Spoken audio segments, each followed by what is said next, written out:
우리가 신약 성경과 구약 성경이 39권과 27권으로 이렇게 나뉘어지는데, 신약 성경 가운데 27권 가운데 가장 먼저 기록된 성경이 어떤 성경일까?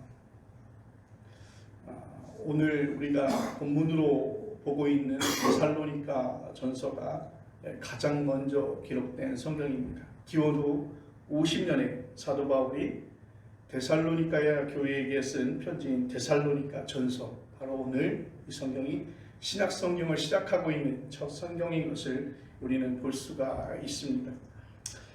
데살로니가는 지금도 그렇지만 당시에 그리스에서 아테네 다음으로 큰 도시로서 로마 황제들이 전략적으로 매우 귀하게 중요하게 여긴 도시가 바로 이 데살로니가 지역입니다. 사도 바울은 주로 이런 요충지로 판단되는 도시에 교회를 세웠던 것으로 보입니다. 우리가 성경에서 보면 빌립보, 아덴, 고린도, 데살로니가 등이 매우 중요한 거점 도시였음을 우리는 알 수 있습니다. 사도 바울은 이렇게 교회를 세우고 그 자리에 계속 머물러 있지 않았습니다. 다른 곳에서 복음을 전해야 한다는 생각도 있었고, 또 박해를 받아서 어쩔 수 없이 떠나는 것도 있었습니다. 교회를 개척하고 많은 성도들로 교회를 세우고 그 교회에서 사역을 했던 것이 아니라 다른 곳에 그를 요청하고 있는 복음의 지역이 있었기 때문에 복음을 전하기 위해서 다른 곳으로 이렇게 자리를 옮기기도 했고, 또 사도 바울 하면 박해 아주 대명사처럼 여겨질 만큼 이방인들에게 복음을 전하다 많은 박해를 받았던 인물 가운데 한 사람인데, 그래서 그 지역의 교회를 세우고 그 박해를 견디지 못해서 또한 떠나서 다른 곳으로 이동한 것으로 보여집니다. 물론 신앙적으로 우리가 이해하려면 박해보다도 그가 다른 지역, 이방인의 지역의 거점 도시에 복음을 전하기 위해서 교회를 세우는 일이기 때문에 그렇게 이동을 해서 교회를 세웠던 것으로 보입니다. 사도행전 17장에 따르면 데살로니가에서도 바울 일행은 여지없이 박해를 받았습니다. 유대인들이 데살로니가 시장에게 사도 바울의 일행을 고발했는데 그 이유는 이와 같았습니다. 사도행전 17장 6절로 7절에 보니까 천하를 어지럽게 하던 이 사람들이 이곳에 와서 로마 황제의 명령을 거역하고 예수를 왕이라 그리 주장합니다. 그러니까 천하를 어지럽게 하는, 이미 사도 바울의 어떠한 행적에 있어서 그가 많은 그 소란의 중심지였다라고 보여지는 것이죠. 어떻게 보면 이슈의 중심지. 그랬던 그 사도 바울이 또한 이곳에 와서 로마 황제의 명령을 거역하고 예수를 왕이라 주장한다. 여러분들 지금은 이게 별말 같지 않지만 그때 당시는요, 영모에 해당하는, 반역에 해당하는 아주 총벌입니다. 그래서 사도 바울은 야간도주하듯이 데살로니가에서 빠져나와서 베레아로 갔다가 다시 아덴으로 그리고 고린도로 내려옵니다. 이때가 기원 후 50년 전에 어떤 그런 상황들이었습니다. 자, 고린도에 머물던 사도 바울이 데살로니가 교회가 염려되어서 직접 방문하려고 했습니다. 데살로니가 2장 18절에 따르면 바울은 2번이나 데살로니가 교회에 가고 싶었지만 성경은 그렇게 말합니다. 사탄이 그를 막았다. 사탄이 막았다고 하는 것은 경제적인 어려움이나 몸이 아프거나 다른 지역을 급하게 가야 할 상황이었을 가능성이 있다는 것입니다. 어쨌든 그가 데살로니가로 가려고 하는 그러한 의지를 여건들이, 주변 환경들이 허락하지 않았다는 것입니다. 가장 결정적인 것을 보면 글라우디오 황제의 칙령으로 보입니다. 글라우디오 황제는 모든 유대인들을 로마에서 추방하는 칙령을 49년에 발표를 합니다. 이것은 당시 기독교에도 매우 큰 위기 상황이었습니다. 당시 교회에는 이방인만이 아니라 유대인도 상당수 포함되어 있었다고 말씀을 드립니다. 직접 움직이기 힘들었던 사도 바울은 대신 그의 사랑하는 영적인 아들 디모데를 보냅니다. 이렇게 대신하여서 데살로니가 교회에 갔던 디모데가 좋은 소식을 가지고 왔습니다. 데살로니가 교회가 어려운 가운데서도 흔들리지 않고 사도 바울이 가르쳐준 복음 가운데서 신앙생활을 매우 건전하게 아주 잘하고 있다는 것이었습니다. 사도 바울이 얼마나 기뻤겠습니까? 데살로니가로 가려고 했던 것은 아마도 데살로니가 교회가 정말 신앙생활을 잘하고 있는지 어려움은 없는지 그것을 살피고 싶은 마음이었을 텐데 사랑을 그렇게 걱정하고 있었는데 디모데를 통해서 데살로니가 교회가 많은 어려움, 시련이 있지만 그 시련과 어려움을 잘 견뎌내면서 교회가 성장하고 있다는 것입니다. 그래서 그 마음을 데살로니가 3장 9절에는 이렇게 표현합니다. 우리가 우리 하나님 앞에서 너희로 말미암아 모든 기쁨으로 기뻐하니 너희를 위하여 능히 어떠한 감사로 하나님 앞에 보답할까. 마냥 기뻐할 수만 없었습니다. 데살로니가 교회의 믿음이 더 깊어져야만 했다는 것이죠. 데살로니가 교회는 세워진 지 채 몇 년이 되지 않은 어린 교회였기 때문에 작은 어려움으로 넘어질 수 있었다는 것입니다. 그래서 당시에 교회에 들어가서 믿음을 흔들리려고 하는 사람들도 적지 않았음을 우리는 성경에서 볼 수 있어요. 우리가 3장 5절 보니까 이렇게 나오죠. 이러므로 나도 참다 못하여 너희 믿음을 알기 위하여 그를 보내었나니 이는 혹 시험하는 자가 너희를 시험하여 우리 수고를 헛되게 할까 함이니.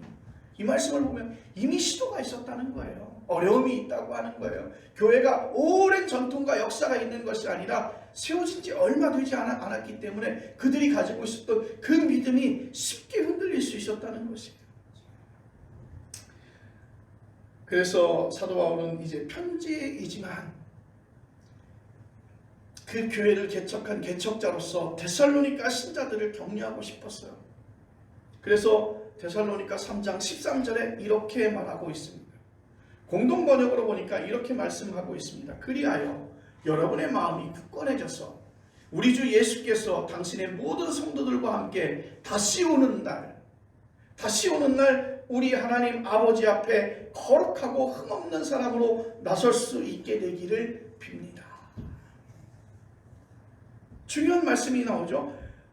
우리 주 예수께서 당신의 모든 성도들과 함께 다시 오시는 날 우리는 하나님 앞에 흠없고 거룩한 사람으로 설 수 있기를 간절히 기도한다는 것이죠. 어린 자식에게 젖을 떼고 노심초사하는 어머니의 심정으로 데살로니가 전서 2장 9절 읽혀지는 대목입니다. 거룩하고 흠없는 사람이 된다는 것은 여러분 이것은 쉬운 말이 아니죠. 신앙적으로 오랜 동안 단련이 된 사람들에게 또 매우 쉽지 않은 일이잖아요. 그런데 어린아이와 같은 교회에게 그 정말 개척되어지지 않은 얼마 되지 않은 그러한 신생아 같은 그러한 교회에게 신자들에게 거리가 먼 이야기처럼 들릴 수 있습니다. 거룩하고 흠이 없다는 것은 매우 수준 높은 도덕성을 가리키는 것으로 보입니다. 이런 도덕성은 유대교에서도 매우 강조한 것이지만은 기독교만이 가르침이라고 할 수는 없습니다. 사도 바울은 갈라디아 지역의 교회에게 보낸 편지에도 이와 비슷한 말을 한 적이 있습니다. 소위 우리가 알고 있는 성령의 9가지 열매가 그것입니다. 갈라디아서 5장 22절 말씀에 기록된 사랑과 희락과 화평과 오래 참음과 자비 여러 가지 그 9가지의 열매를 이야기하고 있습니다. 오늘 여기에 언급된 것은 당시 세네카 같은 로마 선생들이 가르침이 대부분이 중복되어지는데 사도 바울이 성령의 9가지 열매를 언급한 이유는 그것 자체가 아니라 율법이냐 복음이냐 하는 투쟁 가운데서 복음을 강조하기 위한 것입니다. 우리가 지난 몇 주간 계속 이 말씀을 다루고 있어요. 율법이냐 복음이냐. 데살로니가 전서에 거룩하고 흠이 없는 사람이라고 하는 표현도 이와 같은 상황에서 전제하고 읽어야 될 줄로 압니다. 그 본문을 잘 살펴보십시오. 사도 바울은 본문에서 거룩하고 흠없는 사람이라고 하는 표현을 전후 맥락 없이 한 것이 아닙니다. 우리 주 예수께서 강림하실 때, 우리 주 예수께서 온 성도와 함께 다시 오실 때, 다시 오실 그날, 오늘 이 말씀이 중요한 거예요. 예수께서 강림하실 때 예수 재림을 가리키고 있습니다. 사도 바울이 이 안에 중심에 여기에 있는데 데살로니가 2장 19절에서도 이렇게 말하고 있습니다. 우리의 소망이나 기쁨이나 자랑의 면류관이 무엇이냐? 그가 강림하실 때 우리 주 예수 앞에 너희가 아니냐. 자랑할 것이 없어요. 면류관이 없어요. 바로 우리가 주님 앞에 자랑할 것이라는 것이죠. 주님 앞에 설 수 있다는 것입니다. 그리고 데살로니가 4장 13절로 18절에서도 예수님의 오심을 다시 좀 더 자세하게 언급하고 있습니다. 5장도 재림의 때와 시기에 대해서 많은 말을 하고 있습니다. 이렇게 놓고 본다면 데살로니가 전서는 전체적으로 예수님의 재림에 대한 호소라고 할 수 있습니다. 예수님 오심에 대한. 이 설교 말씀을 준비하면서 예전에 장인어른 이호일 목사님께서 하신 말씀이 기억이 나요. 한참 그 이장님의 그 휴거가 막 난리를 쳤을 때요. 온 대한민국이 들끓었을 때 저한테 그런 말씀을 하시더라고요. 그때와 씨는 알지 못하는데 저렇게 날짜를 박아놓다가 안 되면 어떡하지?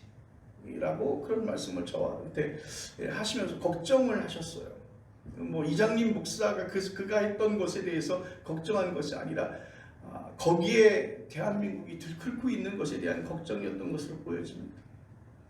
어쨌든 그만큼 재림 신앙이라고 하는 것이 예수 그리스도의 다시 오심이라고 하는 그러한 신앙이 기독교의 중심이며 이런 신앙이 있어야만 글라디오의 그 측면과 유대교의 박해 앞에서 그리고 유형무형의 여러 가지 어려움 가운데서 이제 새싹처럼 막 시작하고 있는 어린 교회가 그러한 기독교인들이 힘을 얻고 버텨낼 수 있다는 생각을 사도 바울이 한 거예요.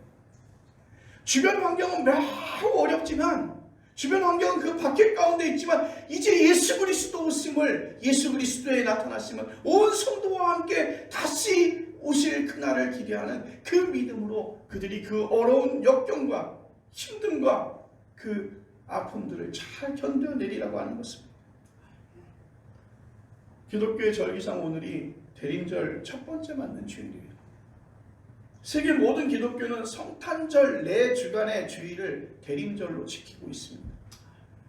대림절이 교회의 시작입니다. 그 뒤로 성탄절, 주연절, 사순절, 부활절, 성령 강림절, 그리고 창조절로 이렇게 이루어지고 있죠. 세계교회가 이렇게 대림절을 교회 절기의 시작이라고 생각한 이유가 있습니다. 그것은 오늘 성경을 기록하고 있는 사도 바울의 생각과도 일치하는 것이지만 예수 그리스도의 재림이 기독교 신앙의 초석이라고 그렇게 여겼다는 데 있는 것입니다. 예수 그리스도의 오심. 그런데 많은 기독교인들이 이런 기독교의 전통을 체감하지 못하는 것 같아요. 그냥 그 절기를 그냥 아무 이유 없이 그냥 이렇게 지나는 것 같아요. 예수님의 초림과 재림을 단순히 기억하는 절기 또는 성탄절을 준비하는 절기 정도로만 생각하는 것이죠. 어떤 교회에서는 대림절이라는 말도 꺼내지 못하게 하는 경우도 있습니다. 저는 그거 신앙적으로 건강하지 못하다고 생각합니다.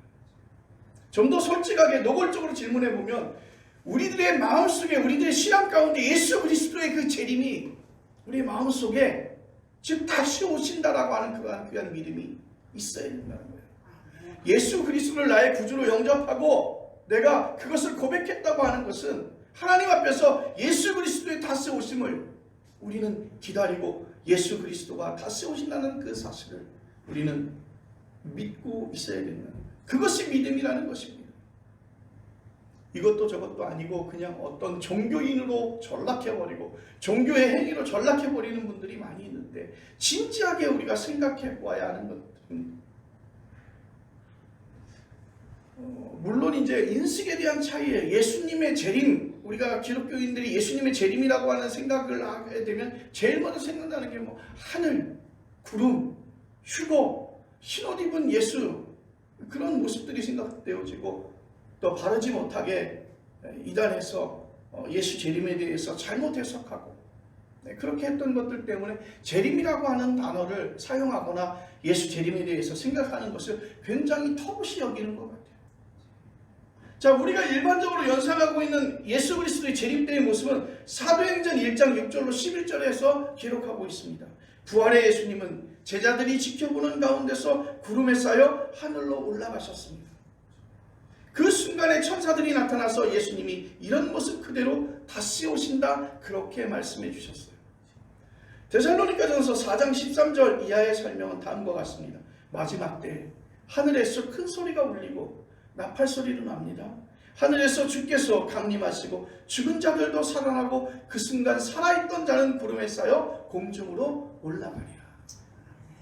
여러분, 이거 뭐라 그래요? 우리 휴거라고 그러지 않습니까? 이 설명을 보면 아주 극적인 무슨 드라마, 영화 같은 표현을 하고 있어요. 예수 재림 때 실제로 이런 일들이 일어날까? 여러분은 어떻게 생각하세요? 이런 묘사는 묵시문학의 하나의 전형입니다. 극단적인 상징을 통해서 진리를 전하는 글쓰기 방식에서 라고 하는 데서 오해의 소지가 많이 있는데, 그 오해를 피하기 위해서 신학적으로 정리된 텍스트를 읽는 것이 매우 중요합니다. 그런 텍스트가 우리가 일반적으로 사용하는 사도신경의 고백이죠. 그 대목을 이렇게 진술합니다. 거기로부터 살아있는 자와 죽은 자를 심판하러 오십니다. 사도신경에는 그런 말씀이 없어요. 구름이나 나팔소리나 공중부양 같은 말 나오지 않아요. 아주 간결하게 설명하고 있습니다. 거기로부터 살아있는 자와 죽은 자를 심판하러 오십니다. 예수 재림 자체라기보다는 재림의 목표가 더 중요하게 다가오셨어요. 예수님이 어떤 모양으로 오실까? 예수님이 어떻게 오실까? 예수님이 어떠한 형상으로 오실까? 거기에 관심을 갖는 것이 아니라 예수님이 재림하시는 이유가 있어요. 그 재림하시는 이유를 아주 명백하게 드러내고 있는 게 거기로부터 살아있는 자와 죽은 자를 심판하러 오신다는 거예요. 그러니까 예수 재림은 예수님께서 우리에게 다시 오실 때는요, 우리를 심판하러 오신다는 거예요. 염소와 양을 나누듯이, 알곡과 쭉정이를 나누듯이 그들을 심판하러 오신다는 거예요. 살아있는 자와 죽은 자를 심판한다고 하셨는데, 심판의 대상이 그 모든 역사를 다 담고 있다는 것입니다. 여기에서도 또 그런 걱정이 있어요. 심판하러 오시는 예수 그리스도. 어떤 이들은 그렇게 생각할 거예요. 심판하면 생각나는 게 비슷한 존재가 성경에서 많이 있는데, 뭐 구독이나 유황불 타는 목마른 그런 것들이 연상이 돼요. 매우 고통스러운 것들이 연상이 되어지죠. 70년대 80년대 목사님들이요, 성도들을 이걸로 겁박했어요. 당신들 그따구로 살면, 그따구로 하면 지옥 갑니다. 유황불에 떨어집니다. 구더기가 당신의 몸의 살점을 뜯어먹을 것입니다. 생각만 해도 겁이 나죠.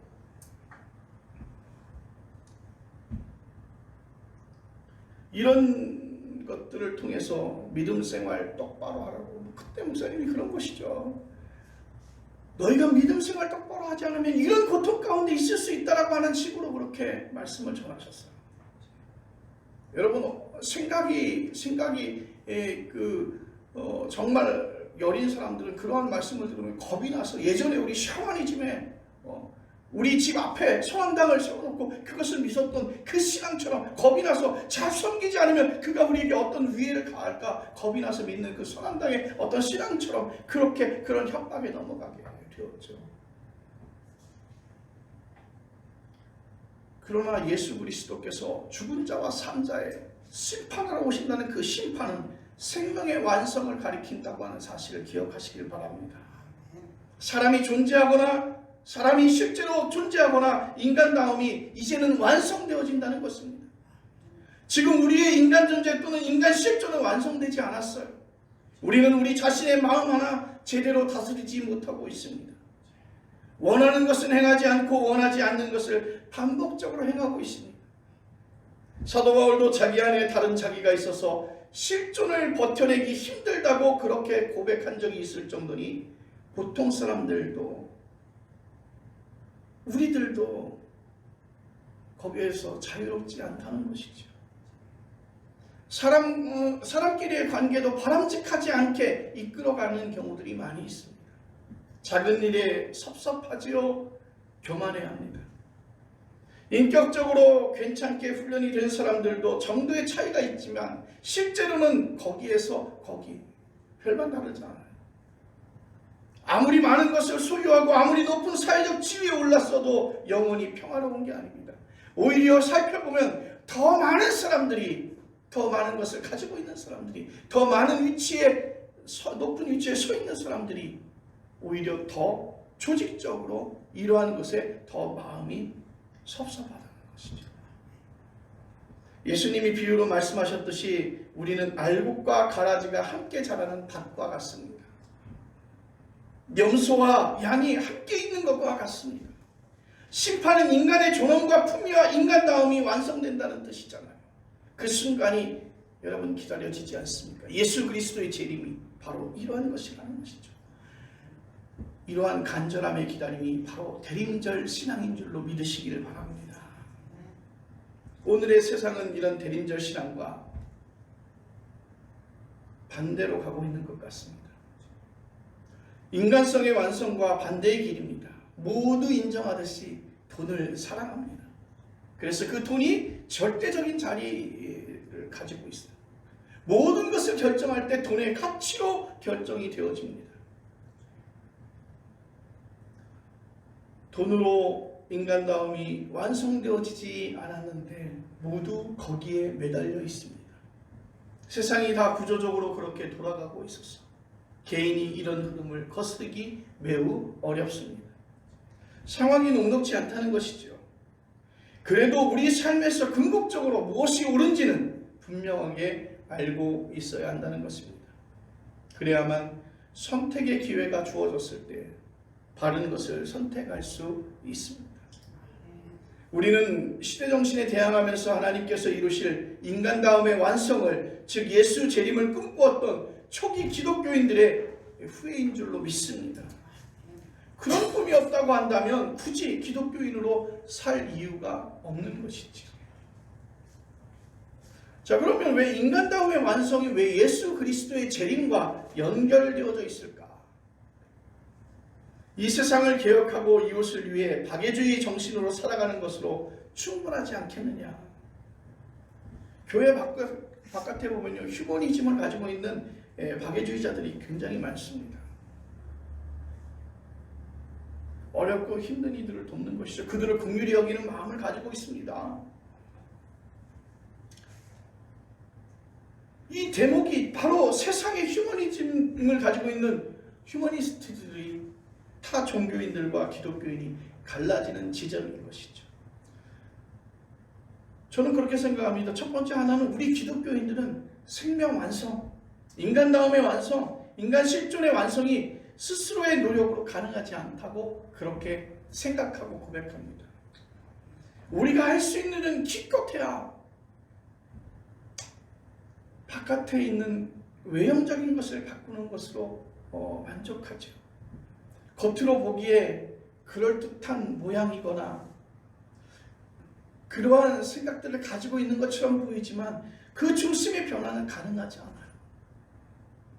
우리가 노력하면 존경받을 수 있는 사람이 되기는 하지만 그것으로 인간다움이 완성될 수는 없다는 사실을 우리는 다 알 것입니다. 우리의 내면이 철저하게 분리되어져 있거나, 그래서 기독교인은 예수님의 재림을 통해서만 인간과 세상이 완성된다고 믿습니다. 또 한 가지는 우리 기독교인은 예수님이 인간다움의 완성을 이룬 분이라고 그렇게 믿습니다. 그래서 우리는 그를, 즉 참된 신이며 참된 인간이라고 그렇게 고백하지 않습니까? 예수님은 인류 역사에서 유일하게 특별한 존재인 것입니다. 이것을 아주 실질적으로 이해하셔야 하는데, 예수님에게 하나님의 자기를 나타내셨다는 것이죠. 그래서 예수님은 하나님이 창조한 세상을 심판할 권한을 손에 든 유일한 인간의 형태를 가지고 있는 것입니다. 더 정확하게 말씀하시면 우리가 성경에서 읽었던 예수님이 당신을 가리켜 인자라 말씀하셨던 것처럼 인간이 되신 하나님이십니다. 기독교 신앙은 초기부터 지금까지 인간다움이 완성될 그 예수의 재림의 때를 학수부대하고 있는 것입니다.